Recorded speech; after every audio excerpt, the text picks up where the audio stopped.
서로 다른 중력이 균형을 이루듯 함께 모여 우주와 과학을 중심으로 자유롭게 생각을 교환하며 공감과 이해의 균형점을 찾는 지적 라그랑주 포인트, 우주항공 토크 콘서트에 오신 여러분들을 모두 환영합니다. 저는 세상의 모든 것이 관심이 많은 과학 커뮤니케이터 이독실이고요. 여러분, 작년 5월 27일이 혹시 어떤 날인지 아시나요? 바로 우리나라의 우주항공청이 첫 문을 열었던 바로 그런 날, 생일입니다. 멸종과 생존 그리고 우주라는 메시지를 가지고 우주 전문가를 모시고 달과 소행성에 대한 이야기를 나눠보려고 합니다. 여러분 다 아실 유명한 말이 있죠. 한 사람에게는 작은 발걸음이지만 인류에게는 커다란 도약이다. 1969년 7월 20일 인류를 대표해서 최초로 달에 도착하고 달 표면에 인류 최초의 발자국을 남겼던, 모두가 알고 있는 나사의 우주비행사 닐 암스트롱이 남긴 말이라고 하죠. 달에 도착한 인류의 작은 한 번의 발걸음이죠. 그냥 한 스텝입니다. 그런데 그것이 결국 우리를 달로, 화성으로, 그리고 우주로 향하게 만들었고, 현재 우리 인류는 우주 시대에 있다라고 해도 과언이 아닐 정도입니다. 자, 그런데 우주 시대로 가는 그 길에 위협들이 있습니다. 여러분 알고 계시죠? 우리가 우주로 나가는데 뭐가 우리를 방해할까요? 바로 소행성입니다.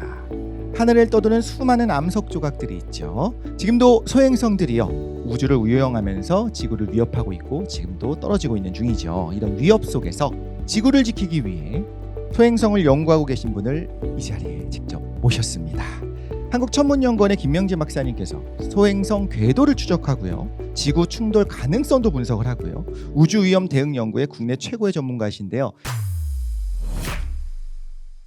지구를 지킨다는 의미가 사실은 이제 소행성을 연구하고 소행성이 얼마나 위험한지 많이 알리는 그런 일을 하고 있는데, 사실 아까 소행성을 굉장히 우주로 나가는 그 방해꾼처럼 말씀을 해주셨는데, 소행성도 사실은 자기 갈 길을 가고 있는 겁니다. 태양을 중심으로 궤도를 돌고 있는 건데, 거기 어쩌다가 지구가 있어서 부딪히는 일이 발생하니까 너무 소행성은 미워하지 말아주시고, 내일 6월 1일이 공룡의 날입니다. 그리고 6월 30일은 소행성의 날이에요. 그러니까 6월은 공룡으로 시작해서 소행성으로 끝나는 기승전 소행성인 거죠. 저는 이제 한국에서 소행성을 연구하는 몇 안 되는 사람이고, 그리고 소행성으로 박사학위를 받은 유일한 김씨 성입니다. 이제 IAU 국제천문연맹에서는 이제 소행성 공부 열심히 한다고 소행성에 제 이름 하나를 붙여주기도 했습니다.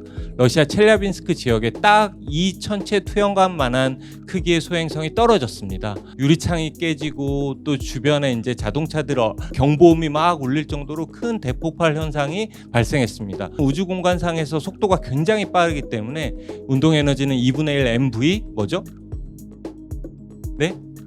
네, 제곱이죠. 그렇죠? 그러니까 속도가 빠르면 에너지가 크기 때문에 작은 크기의 소행성이라도 지구에 충돌하면은 이렇게 1600명 정도의 사람들이 다치고 6000채, 7000채 정도의 건물, 아파트 유리창이 파손이 됐습니다. 그런 사건을 겪고 나서 이제 드디어 인류가 조금 정신을 차린 거죠. 아, 이게 과거에 공룡이 멸종했던 것처럼 우리도 충분히 이러한 일을 겪을 수 있겠구나라고 생각을 해서 두 가지 지구방위대, 실제 조직 두 가지를 만들었습니다.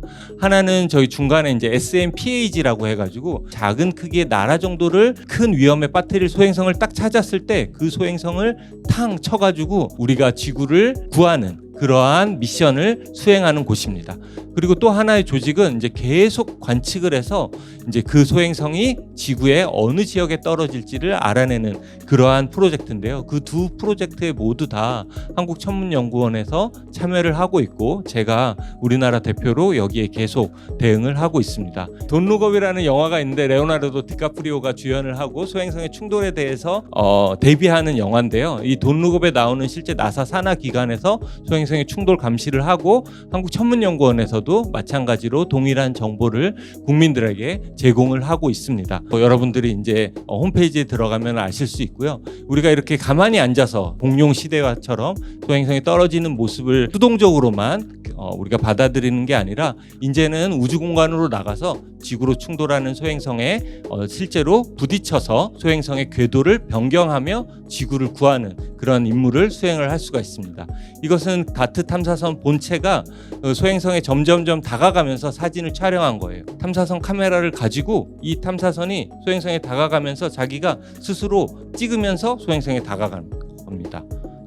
점점 다가서서 이제 쾅 하고 충돌하면서 나사 사람들이 막 박수를 쳤죠. 그 나사의 탐사선 자체가 한 5천억 원 정도 됩니다. 5천억 원 정도 되는 탐사선이 완전 박살이 났는데 막 박수를 쳤던 거죠. 소행성의 그 내부 구조가 우리가 생각하는 거랑 좀 달랐고, 탐사선이 소행성 안으로 깊숙이 들어가면서 탐사선이 가지고 있는 운동 에너지가 그 소행성에 효율적으로 전달이 된 거예요. 그러니까 소행성의 궤도가 나사 사람들이 예측했던 것보다 훨씬 더 많이 변경이 됐습니다.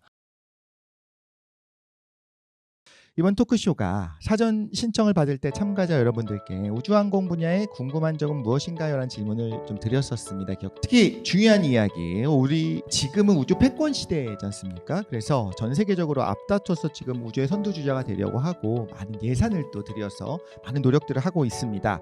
그런데 대한민국의 어떤 우리만의 독보적인, 그리고 우리만 할 수 있는 그런 독립적인 우주 탐사 능력을 갖추는 것의 의미에 대해서 의견을 듣고 싶습니다. 누군가 그런 얘기를 해요. 지금 단가가 많이 싸지지 않았냐, 모 업체 통해서 쏘는 것이 훨씬 싼데 왜 굳이 우리가 하려고 하냐라는 이야기를 하는데, 박사님들께서 좋은 대답을 해주실 것 같은데요. 우리 김명진 박사님 부탁을 드려도 될까요?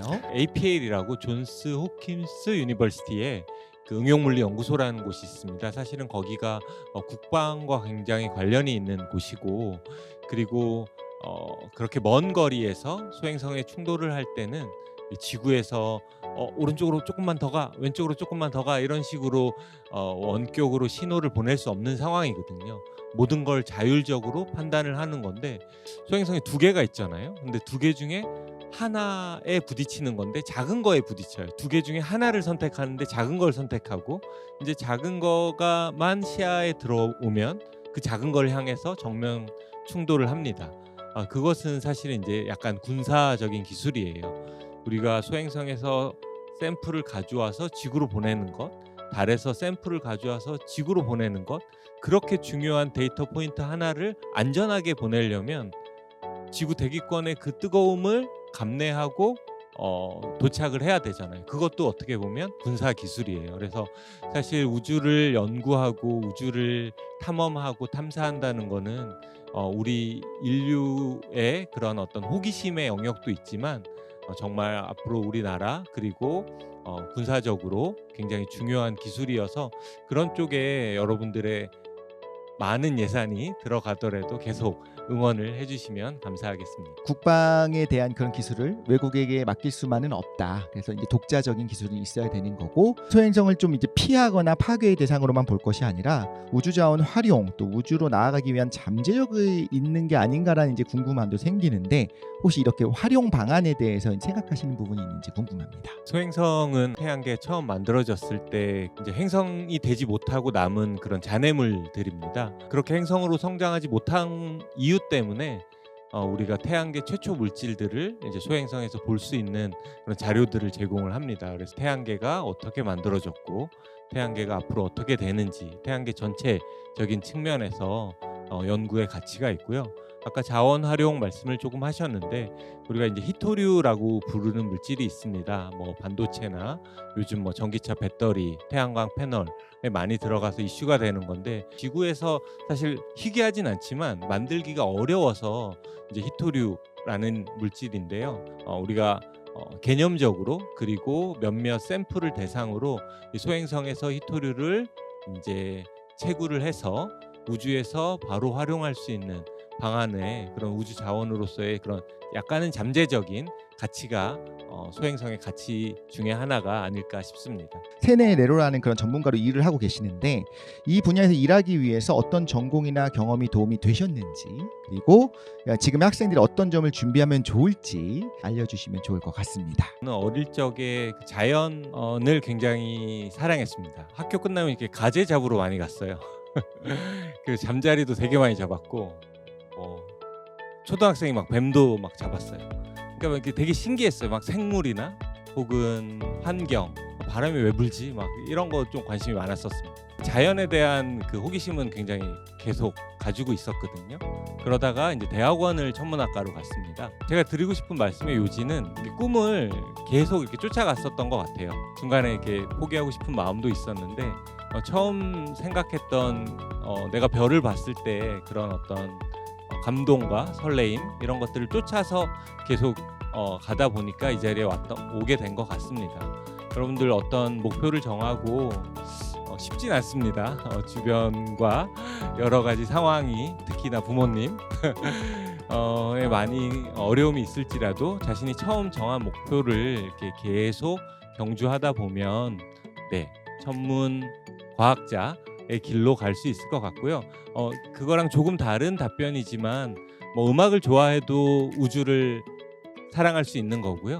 미술을 좋아해도 우주를 사랑할 수 있는 시대가 지금은 바뀌었습니다. 그렇기 때문에 자신이 좋아하는 일에 계속 집중해서 경주하셨으면 좋겠습니다. 더 간단하게 우주는 나에게 뭐뭐뭐다 이렇게 땡땡땡 이렇게 답변을 부탁드리고 왜 그런지에 대한 이야기를 간단하게 좀 해주시면 좋겠습니다. 우리 낭만이라는 단어가 떠올랐습니다. 우주 처음 봤을 때 그 설레임이 지금도 제가 정말 오지로 가서 은하수 가득한 밤하늘을 봐도 그냥 마찬가지의 설레임이 있습니다. 그러니까 처음 그 우주를 알았을 때, 그러니까 바라봤을 때의 그런 마음이 지속적으로 저를 계속 이렇게 연구자의 길로